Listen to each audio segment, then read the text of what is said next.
Bismillah. Assalamualaikum warahmatullahi wabarakatuh. Innal hamdalillahi nahmaduhu wa nasta'inuhu wa nastaghfiruh wa na'udzu billahi min syururi anfusina wa min sayyiati a'malina. May yahdihillahu fala mudilla lahu wa may yudlil fala hadiya lahu. Asyhadu an la ilaha illallah wahdahu la syarika lahu wa asyhadu anna Muhammadan abduhu wa rasuluhu la nabiyya wa la rasula ba'dah. Allahumma salli ala Muhammad wa ala alihi wa ashabihi wa man tabi'ahum bi ihsanin ila yaumil qiyamati, amma ba'd. Bapak Ibu jamaah rahimani wa rahimakumullah yang semoga selalu dirahmati Allah Subhanahu wa taala. Di kesempatan malam hari ini kita bersyukur dan memuji Allah Subhanahu wa taala atas limpahan nikmat dan karunia yang telah terlimpahkan kepada kita semua. Salawat serta salam semoga selalu tercurah dan terlimpahkan kepada uswah hasanah kita, Nabi besar Nabi Agung Muhammad sallallahu alaihi wasallam beserta keluarga, sahabat dan orang-orang yang mengikuti beliau dengan baik hingga akhir zaman nanti. Bapak Ibu jamaah rahimani wa rahimakumullah, di kesempatan malam hari ini insyaallah kita akan membahas sebuah tema, yaitu agar Ramadan tidak terasa biasa, ya. Agar Ramadan tidak terasa biasa.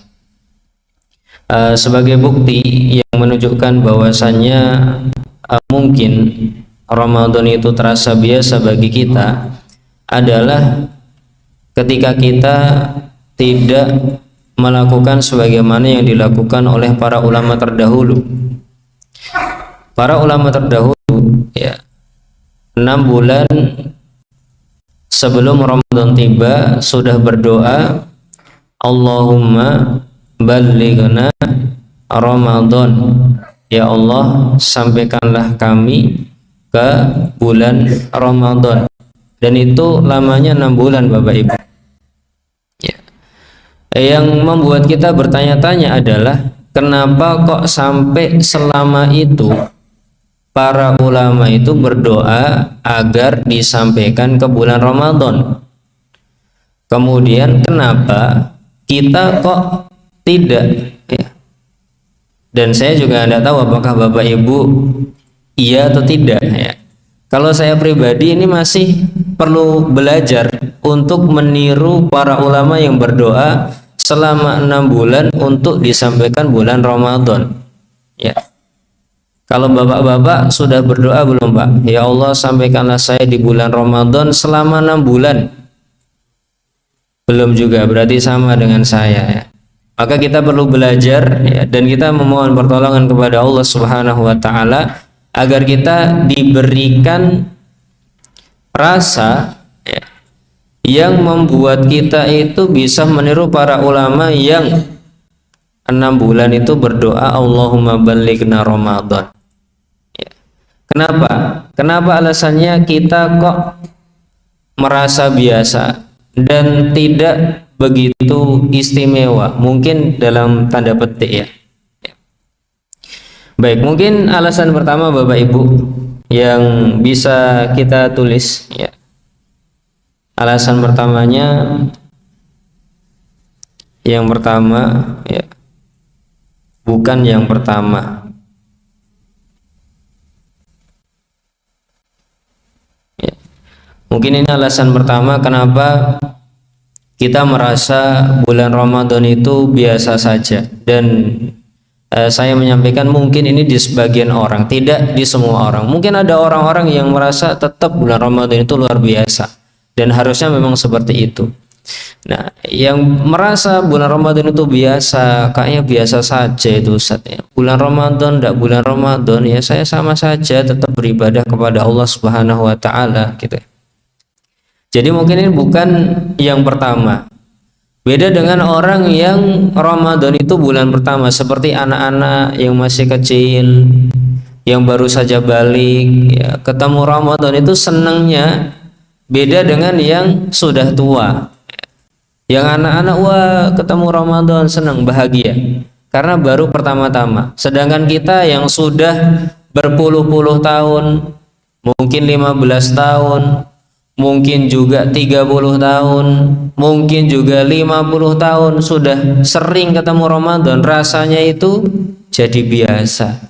Karena memang para ulama itu mengatakan kasratul misasi tumitul ihsasa, ya. Ini kaidah para ulama Bapak Ibu, kasratu al-misasa, ya, tumitu al-ihsasa, ya. Apa ini maksudnya? Sering berinteraksi itu bisa mematikan sensitivitas. Sering itu bisa mati sensitivitasnya. Contohnya apa nih? Ya. Contohnya Bapak Ibu, orang yang sebagai contoh saja, misalkan tukang sampah, ya. Tukang sampah, ya. Saya yakin Bapak Ibu sering lihat tukang sampah. Kalau ditanya tukang sampah itu pakai masker enggak Bapak Ibu? Biasanya enggak pakai masker. Padahal yang dibawa itu sampah. Yang kita kalau dilewati itu baunya enggak enak. Pengennya nutup hidung. Pertanyaannya kenapa itu tukang sampah enggak pakai masker? Jawabannya sudah tidak mampu lagi Pak. Ya. Sudah enggak berbau lagi. Sama saja mau membaui sampah enggak sampah itu sama bagi mereka. Sama yang pakai parfum juga sama ya, parfum misalkan. Parfum kalau sudah sering dipakai, hidung kita ini tidak bisa membaui. Padahal orang lain yang di samping kita itu sudah ngarani parfumnya brang. Saking wangine. Tapi yang make itu merasa tidak wangi sama sekali. Itu banyak saya temui yang seperti itu. Ya. Banyak orang merasa tidak wangi badannya, tapi orang lain yang di sampingnya merasa ini orang mandi parfum atau gimana, ya, sampai baunya seperti ini, ya. Artinya orang yang sudah terbiasa itu akan mati sensitivitasnya. Begitu juga misalkan Bapak Ibu umrohnya baru sekali, ya. Umroh baru sekali itu semangat ke masjidnya luar biasa, semangat ke Ka'bahnya luar biasa, ibadahnya luar biasa. Tapi Bapak Ibu lihat tukang jualan di sana, ya, itu biasa saja, azan ya biasa saja, sholat ya biasa saja, tidak seperti orang yang baru pertama. Kenapa itu terjadi? Ini kaidahnya, kathratul misas tumitul ihsas. Sering berinteraksi itu sering mematikan sensitivitas, ya. Ya, ini penyebab pertama. Maka kita harus hidupkan lagi kepekaan ini. Sensitif kita harus dihidupkan lagi biar kita merasa ini memang bulan yang luar biasa gitu. Baik. Kemudian yang kedua Bapak Ibu, karena kita ini belum bisa menghargai nilai rupiah tiket bertemu Ramadan, ya. Nilai rupiah tiket Ramadan. Bapak Ibu kalau disuruh membeli tiket ketemu bulan Ramadan itu mau membelinya harga 100.000, 500.000, 1 juta, 10 juta, atau 20 juta, atau malah tidak mau beli, ya. Kira-kira sudah kita mau menilai menghargainya berapa, ya. Berapa yang ingin kita bayarkan untuk ketemu Ramadan itu, ya. Kalau kita belum bisa menilai ini dengan rupiah, ya susah Bapak Ibu, ya. Seperti Nabi SAW sebutkan, seandainya orang itu tahu apa yang ada di dalam sholat Isya, pasti banyak orang itu berbondong-bondong ke masjid, meskipun di sholat Isya itu hanya akan dapat balungan kambing. Coba Bapak Ibu seandainya di masjid ini MBSK, Masjid Besar Sleman Kota, di shaf pertama, yang hadir di shaf pertama taruhnya uang 100.000. Shaf kedua 50.000. Itu jejer sesuai jumlah orangnya Bapak Ibu. Shaf ketiga 20.000. Kira-kira yang menempati shaf 1, 2, 3 penuh apa enggak Pak? Pasti penuh. Kenapa? Karena tahu harganya. Tahu harganya. Meskipun hanya 100.000, 50.000 dan 20.000. Tapi kalau belum tahu harganya, ya nanti-nanti ke masjidnya. Ya, saya lagi sibuk nyari rezeki juga. Ya. Jadi ini masalah pola pikir Bapak Ibu. Ketika pola pikirnya ini masih rendah, nilai rupiah tiket untuk ketemu Ramadan, untuk beribadah kepada Allah Subhanahu Wa Taala rendah, maka ya kita nggak mau berkorban. Yang mungkin berdagang selama 1 jam keuntungannya 50.000 misalkan, akan meninggalkan sholatnya. Pasti akan seperti itu. Ya. Nah, kita juga dengan Ramadan seperti itu. Ketika kita belum bisa menghargai nilai tiket ketemu Ramadan itu berapa, kita juga akan merasa biasa saja. Tapi kalau kita sudah mengatakan, ya, kalau aku disuruh milih ketemu Ramadan atau seluruh harta yang aku miliki, ya, maka aku memilih ketemu Ramadan, itu baru bisa menghargai dengan baik Bapak Ibu. Kalau belum seperti itu, ya nanti jadinya biasa. Ya, jadinya biasa. Artinya kita belum punya rasa yang luar biasa, belum bisa paling tidak berdoa, ya. Dan kita tidak akan diminta seluruh harta kita ditukar Ramadan, enggak sih. Tapi itu sebuah pola pikir saja, ya. Dan kalau ini sudah terbentuk, efeknya itu seperti para ulama tadi, 6 bulan minta kepada Allah Subhanahu Wa Taala agar bisa bertemu bulan Ramadan. Ya Allah, tolong temukan saya dengan bulan Ramadan. Ya. Baik. Kemudian berikutnya Bapak Ibu, ya, yang ketiga, karena belum tahu seberapa besar efek memiliki pahala puasa dan belum merasa apa efeknya kalau tidak memiliki pahala puasa di bulan Ramadan, ya. Jadi tidak tahu efeknya, tidak tahu efek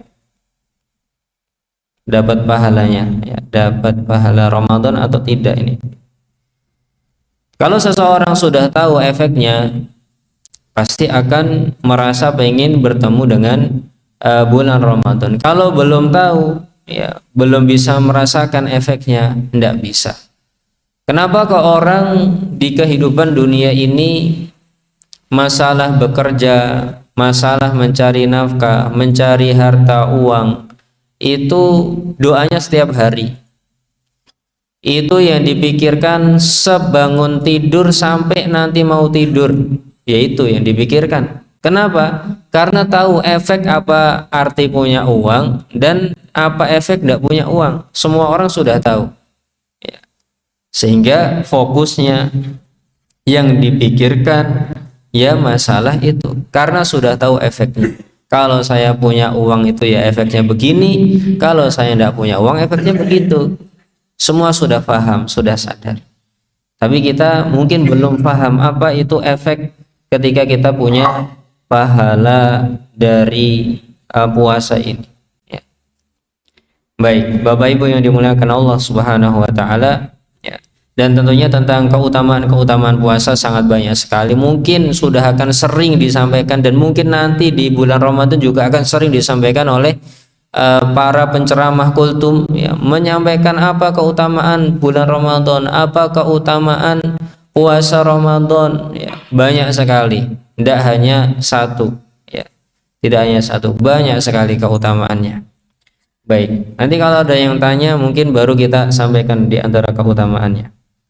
Baik, kemudian yang keempat Bapak Ibu, karena kita lagi membahas tentang agar Ramadan itu tidak terasa biasa, ya. Yang keempat adalah merasa, ya, merasa yang akan merasa sudah pasti bertemu Ramadan. Kalau sudah ketemu Ramadan merasa bukan yang terakhir. Nah, ini yang keempat. Kalau kita merasa sudah pasti ketemu bulan Ramadan, Bapak Ibu, ya tidak akan berdoa, karena yang namanya doa itu terwujud dan terucap ketika seseorang sudah punya ketakutan atau seseorang punya harapan. Dua itu yang menyebabkan seorang berdoa. Jadi kalau dibikin grafik ini kondisi standar manusia, ya. Di sini ada harapan, di sini ada ketakutan. Ketika grafiknya standar di sini, dia nggak akan berdoa. Tapi kalau dia sudah ada harapan atau ada ketakutan di sini, dia akan berdoa. Harapan bisa ketemu, takut tidak bisa ketemu, dia akan berdoa.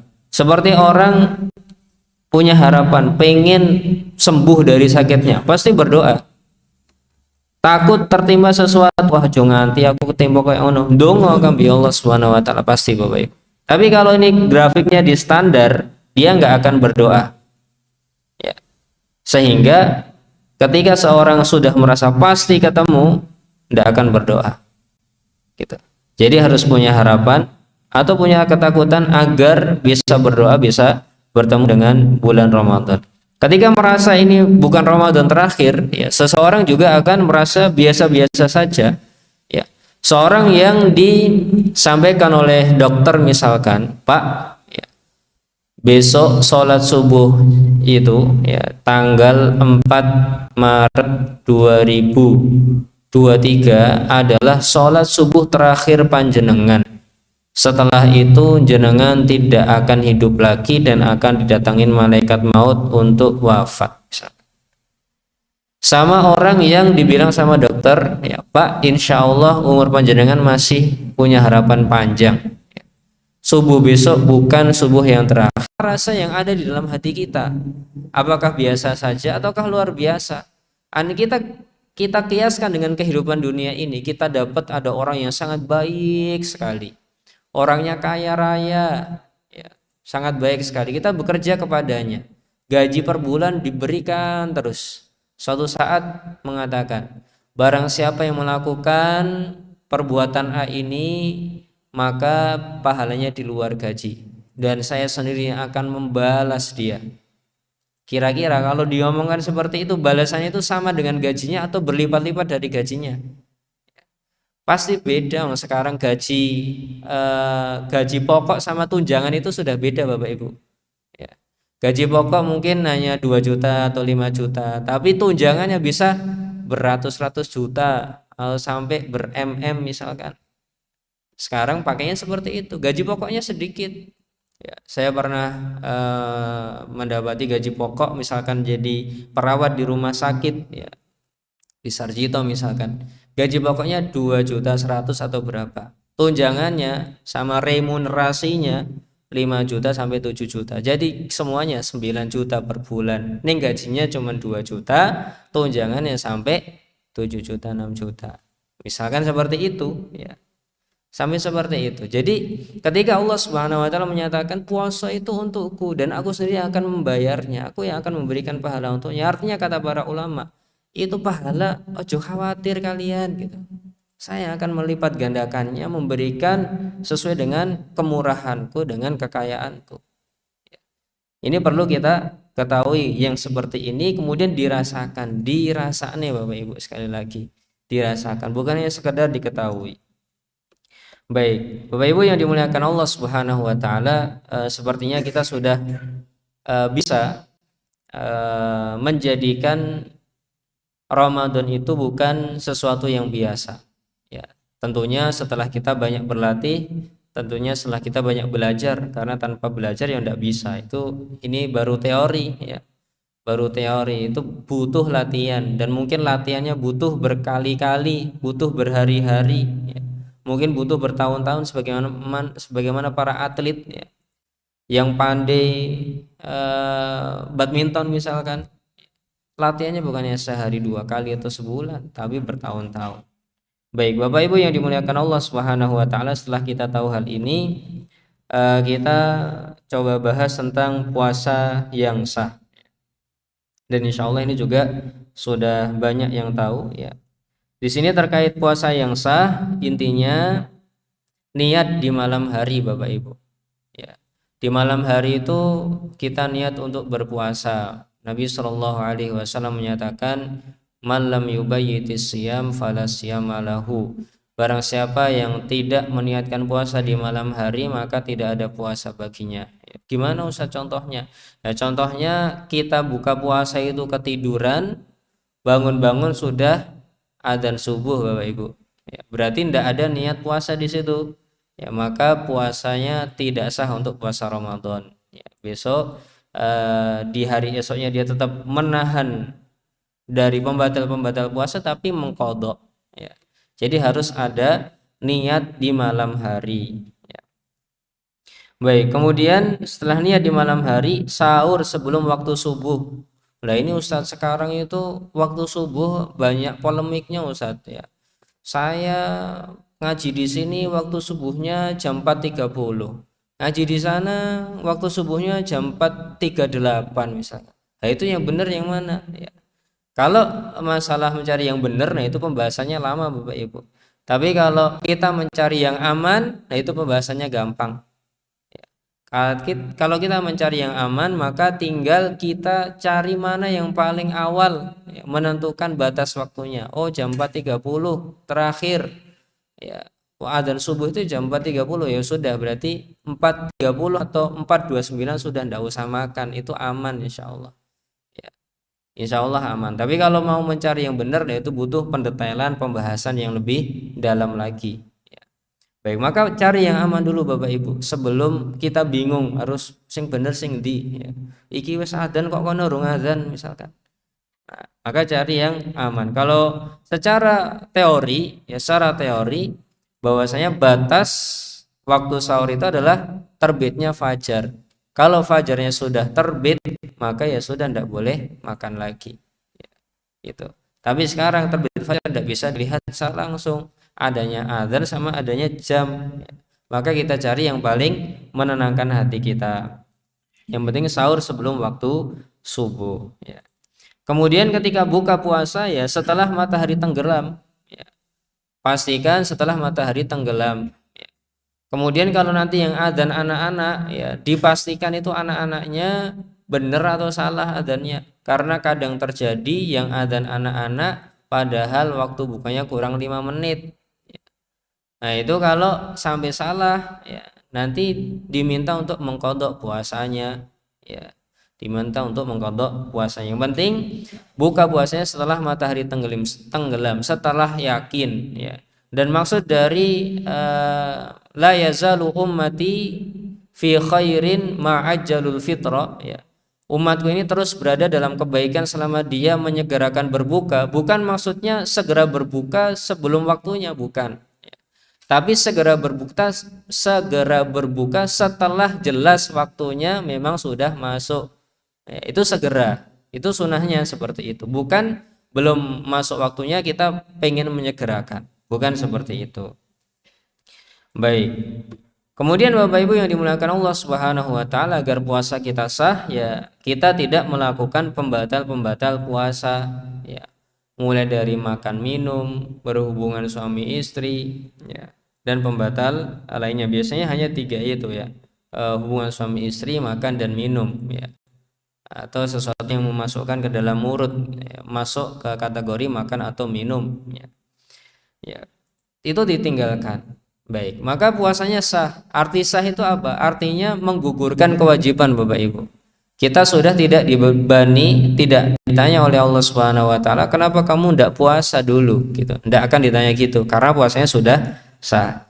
Tapi Bapak Ibu yang dimuliakan Allah Subhanahu wa taala, kita perlu untuk belajar bagaimana agar puasa itu bukan hanya sekedar sah atau menggugurkan kewajiban saja. Kita perlu belajar agar puasa kita itu berkualitas dan berkelas. Bagaimana caranya? Dengan memperbanyak zikir. Ya. Nabi Shallallahu Alaihi Wasallam pernah ditanya, "Ayyus shaimina a'dhamu ajran?" Wahai Rasulullah, Kalau ada orang berpuasa dan banyak yang berpuasa, siapa di antara mereka yang paling besar pahalanya? Maka Nabi Shallallahu Alaihi Wasallam menjawab, "Aktsaruhum lillahi dzikra." Ya, orang yang paling banyak berzikir mengingat Allah, maka itulah orang yang paling besar pahala puasanya. Artinya, ternyata pahala berpuasa itu tingkat-tingkatannya berbeda, ya. Tidak satu, ya, tidak sama, berbeda-beda. Ada yang besar, ada yang kecil. Sebagaimana sholat, ada yang pahalanya 1, ada yang pahalanya 1/10, 1/9, 1/8, 1/7, atau setengah, sebagaimana yang disebutkan oleh Nabi Shallallahu Alaihi Wasallam. Ibadah kita nilainya beda-beda. Nah, kalau bisa, ya, kita tingkatkan nilainya agar ibadah kita itu berkualitas dan berkelas. Baik, kemudian di antara yang perlu kita lakukan agar puasa kita itu berkelas dan berkualitas adalah agar kita menjauhi sifat-sifat yang tidak baik, ya. Berbohong misalkan, ngapusi yang berdagang misalkan, atau yang lainnya. Nabi Shallallahu Alaihi Wasallam menyatakan, "Malam yada qaulaz zuri wal amala bihi," barang siapa yang tidak meninggalkan perkataan dusta dan malah melakukan hal-hal yang berbuat dusta seperti itu, "Falaisa lillahi hajatun fi ayyada ta'amahu wa syarabahu." Maka Allah tidak butuh dengan orang yang meninggalkan makan dan minum saja. Artinya pengennya Allah Subhanahu wa taala puasa kita itu berkelas, ya, agar dapat pahala dari Allah Subhanahu wa taala dengan pahala yang besar.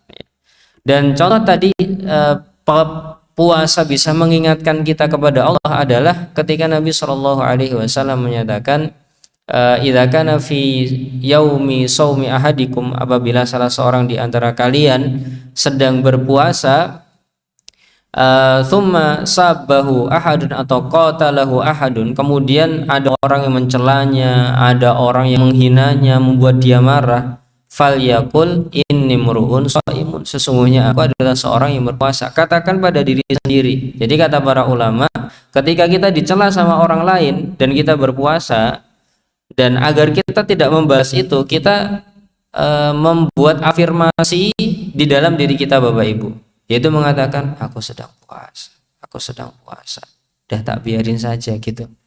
Itu membuat kalimat afirmasi, dan ini adalah salah satu bentuk seorang itu berzikir mengingat Allah Subhanahu wa taala. Kemudian terkait hal ini Jabir bin Abdullah radhiyallahu anhu mengatakan, idza sumta, apabila kamu berpuasa, falyasum sam'aka, falyasum sam'uka wa basaruka wa lisanuka. Apabila kamu sedang berpuasa, maka puasakan juga pendengaranmu dari yang tidak baik, yang gibah-gibah, yang fitnah-fitnah, yang gosip-gosip, ya. Tolong dipuasakan, ya. Kemudian dilatih terus. Besok ketika sudah tidak puasa, tetap berusaha untuk berlatih menghindari yang seperti itu. Wa basaruka, puasakan juga penglihatanmu dari yang haram-haram. Walisanuka, dan lisanmu dipuasakan juga, kata Jabir bin Abdullah, dari dusta, dari omong kosong, dari dosa-dosa. Wada adal khadim, kalau ada orang atau pembantu, di sini disebutkan oleh Jabir bin Abdullah, kalau pembantumu berbuat salah, ya, udah maafin aja, ya. Gak usah kamu pikir terlalu panjang gitu, udah tinggalin aja, ndak usah disikapi keras-keras. Wal yakun alaika waqar, dan hendaknya kamu punya ketenangan, kewibawaan, ada sakinah, ya, yauma shaumika, ketika kamu sedang berpuasa. Wala taj'al yauma fitrika wa yauma siyamika sawa, jangan kamu jadikan hari berpuasamu dan hari ketika kamu berpuasa itu sama, bedakan rasanya biar berkualitas, ya. Baik, Bapak Ibu yang dimuliakan Allah Subhanahu wa taala, mungkin ada satu lagi yang di sini yang perlu kita sampaikan. Setelah kita sudah tahu bagaimana cara menghargai Ramadan yang akan datang, dan kita berharap kita bisa berdoa terus agar disampaikan di bulan Ramadan. Kemudian kita juga sudah tahu bagaimana puasa yang sah dan menggugurkan kewajiban, serta puasa yang sah menggugurkan kewajiban dan berkelas dan berkualitas. Kita perlu menyampaikan kita ikut puasa standar siapa, ya, atau puasa ikut barengan siapa, karena di Indonesia memang ada dua, ya. Terkait hal ini saya pribadi menganjurkan kepada Bapak Ibu lakukan sesuatu yang dikira paling benar, paling menenangkan kita, ya, paling menjadikan kita itu bertakwa kepada Allah Subhanahu wa taala, ya. Mana yang kira-kira seperti itu, ya. Kalau kita sendiri, ya, kalau saya pribadi berusaha untuk mengamalkan sabda Nabi Shallallahu alaihi wasallam, sumu li ru'yatihi wa aftiru li ru'yatihi. Berpuasalah ketika kamu melihatnya dan berbukalah, artinya beridul fitrilah ketika kamu melihatnya, artinya melihat hilal Ramadan, ya. Ini dari sebagian para ulama menyatakan bahwa yang dimaksud melihat adalah melihat dengan mata kepala sendiri. Tapi di kalangan sebagian ikhwan, ya, dari kalangan kaum muslimin, ada yang menafsirkan melihat ini melihat dengan mata batin atau melihat dengan ilmu, ya. Karena ilmu itu terkadang artinya melihat, ya. Akhirnya menggunakan metode hisab juga berdalil dengan hadis ini. Sehingga kalau dari sisi perbedaan pendapat atau enggak, ya, maka sekali lagi berdoalah kepada Allah Subhanahu wa taala Bapak Ibu agar bisa memilih mana yang kira-kira benar. Sekali lagi kalau saya pribadi biasanya ikut dengan pemerintah, ya. Dan ini saya sampaikan hanya sebagai pengingat bahwa Nabi Shallallahu alaihi wasallam pernah menyatakan sumu li ru'yatihi wa aftiru li ru'yatihi. Berpuasalah ketika engkau melihatnya dan berbukalah ketika engkau melihatnya, artinya beridul fitrilah ketika engkau melihatnya. Fa in gumma alaikum, apabila tertutup awan itu hilalnya, ya, bulan tanggal satunya tertutup awan, fal yaj'al Sya'ban salasin, maka jadikanlah bulan Sya'ban jumlahnya 30, ya. Itu salah satu sabda Nabi Shallallahu alaihi wasallam berkaitan dengan hal ini. Baik, wallahu taala alam bisawab. Mungkin itu yang bisa kita sampaikan di kesempatan yang terbatas ini Bapak Ibu, dan mungkin bisa kita lanjutkan ke tanya jawab apabila ada pertanyaan yang ingin disampaikan. Wallahu taala alam bisawab. Apakah ada pertanyaan Bapak Ibu? Ya, silahkan Pak. Puasa yang sah diantaranya niat itu apakah bisa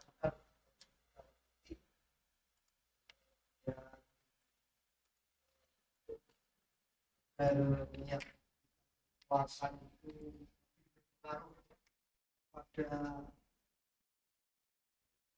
kekuatan hati puasa. Ya, baik Pak. Terima kasih atas pertanyaannya Pak. Berkaitan dengan niat itu apakah harus diucapkan ataukah tidak? Para ulama sepakat bahwasannya niat yang dianggap itu adalah niat yang ada di dalam hati, ya. Itu disepakati oleh seluruh ulama. Apabila seorang misalkan nyembelih korban Bapak Ibu, itu kambingnya Pak Joko, disembelih atas nama Pak Eko misalkan. Pak Joko kok disembelih atas nama Pak Eko. Kata para ulama, tetap itu kambingnya Pak Joko, bukan kambingnya Pak Eko. Meskipun yang nyembelih ngomong Allahumma hadza minka wa laka min Pak Eko misalnya, tetap itu punyanya Pak Joko. Artinya ketika salah ucap pun tetap yang dianggap adalah yang ada di dalam hati. Artinya niat yang terpenting itu yang ada di dalam hati. Itu adalah al-qasdu, keinginan atau kerentak, ya. Kerentaknya itu keinginan. Dan seorang ketika bangun untuk sahur saja Bapak Ibu, sesok sahur nganggo apa ya dhewe ya, misalkan kayak gitu, itu sudah punya niat untuk puasa artinya besok. Meskipun dia nggak ngomong nawaitu shauma godin an ada ifar di syahri ramadhana hadisanatillah ta'ala imanan wa ihtisaban, tetap itu sudah dianggap berniat. Ketika dia sudah mengatakan besok kita sahur apa ya, esok ayan sahur aku dibangun ke ya, itu sudah niat itu Bapak Ibu, sudah dianggap berniat. Jadi tidak harus nawaitu. Ya, kalau ada orang yang memakai nawaitu maka ya itu hak mereka untuk melakukan itu. Gitu. Ya, tapi intinya para ulama mengatakan yang terpenting yang ada di dalam hati. Ya. Kalau seseorang mengatakan nawaitu dan tidak tahu artinya, tadi itu ada apa toh kok baca nawaitu soma godin an ada ifar di syahri ramadhana hadisana lillahi ta'ala iman dan wahtisaban, tadi baca apa toh, itu lagi apa? Misalkan tidak paham kayak gitu ya, dan tidak punya niat untuk puasa besok, itu belum dianggap gitu. Jadi harus ada keinginannya itu yang dimunculkan. Baik itu terkait niatnya apakah harus diucapkan atau tidak. Jawabannya tidak harus diucapkan. Kalau ada yang mengucapkan maka itu masing-masing ya. Saya tidak mau mengomentari itu. Baik, kemudian terkait bagaimana agar niat itu lebih punya kekuatan di dalam hati kita. Nah, ini ada keutamaan lagi Bapak Ibu. Nabi SAW menyatakan, "Man shoma Ramadhana imanan wahtisaban ghufira lahu ma taqaddama min dzambihi." Barang siapa yang puasa Ramadan itu dasarnya, landasannya itu adalah iman dan mengharapkan pahala dari Allah Subhanahu wa taala, maka akan diampuni dosa-dosa yang telah berlalu. Artinya, kalau ada orang puasa kok tidak ada keinginan untuk mengharapkan pahala dari Allah Subhanahu wa taala, tidak ada perasaan ini adalah bukti keimanan kepada Allah Subhanahu wa taala, cuman puasa saja, maka dia tidak punya keutamaan ini. Karena Nabi memberikan keutamaan ini, ghufira lahu ma taqaddama min dzambihi, diampuni dosa yang telah berlalu, itu untuk dua orang yang punya dasar ini, iman dan mengharap pahala. Ya. Sehingga agar kita punya kekuatan di dalam niat kita, ya, kita bisa mengatakan ya di dalam hati kita, atau bisa umil-umil apa bahasanya di sini Pak? Umil-umil, umi-umi gitu ya. Ya kayak gitu. Kadang kita ngajak omong hati kita, ya Allah besok saya berniat puasa. Kenapa kok saya puasa ya Allah? Karena saya tahu bahwasanya Engkau mewajibkannya di dalam Al-Qur'anmu di surat Al-Baqarah ayat 183. Maka besok saya akan berpuasa untuk mentaatimu ya Allah. Bukan karena aku ingin nuruti perintah orang tuaku, bukan karena aku malu dengan teman-temanku, bukan karena aku biar dipuji teman-temanku, bukan karena aku ikut-ikutan saja, tapi aku yakin ya Allah besok itu aku ingin berpuasa untuk melakukan kewajibanku kepadamu. Di dalam firman-Mu, kutiba alaikumusiyam, telah diwajibkan puasa atas kalian. Wa 'alal ladzi wa kama kutiba 'alal ladzina min qablikum, sebagaimana telah diwajibkan kepada umat-umat sebelumku ya Allah. Maka aku pun berpuasa karena iman bahwa Engkau memerintahkannya, dan aku ingin berbuat ketaatan kepadamu, taat kepadamu ya Allah. Kemudian selain aku mendasari hal tersebut, aku mendasarinya karena aku ingin mendapatkan pahala yang besar darimu ya Allah, bahwa Engkau akan memberikan pahala yang tiada terhingga dengan puasaku ini. Engkau akan memberikan kepadaku pintu kehormatan ketika aku akan masuk ke dalam surga.